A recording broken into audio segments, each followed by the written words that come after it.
In this video, I'm going to show you how to make the developer tab available in Excel for Windows specifically. So I do not have the developer tab. So what I want to do is go to File, Excel Options. If you are on a Mac, you would want to go to the Excel option in the top left of the window and then choose Preferences. After I choose Options, I want to go to Customize Ribbon, and that shows me all of my tab options. So the only two tabs that I don't have checkboxed are the Draw tab and the Developer tab. I'm going to go ahead and check both of these to make them available and click OK.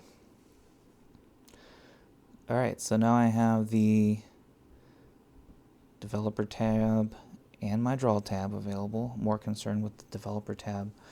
So this is the tab I use to get access to macro information. If I'm having security issues, I'll come into here and I might make sure that I don't have access to any macro enabled documents, or maybe I'll have access, maybe I could open up privileges for all documents.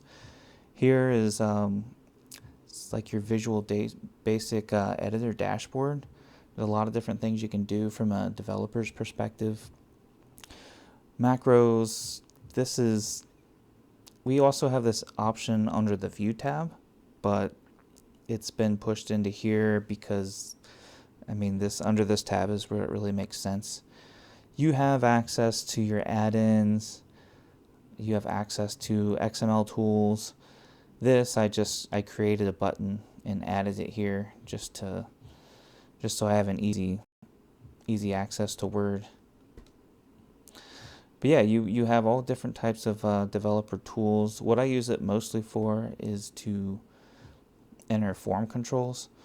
So under Insert, I can add a form control button.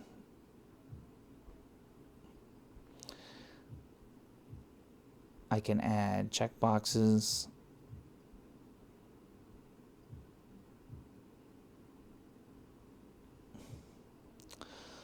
What else can I add? I can add a spin button. And here we go, scroll bar. So there's a lot of different tools. Some tools that you can add from this area, you have to have some VBA experience. But a lot of these tools you can use by assigning them to cells. So that is how you add the Developer tab in Microsoft Windows.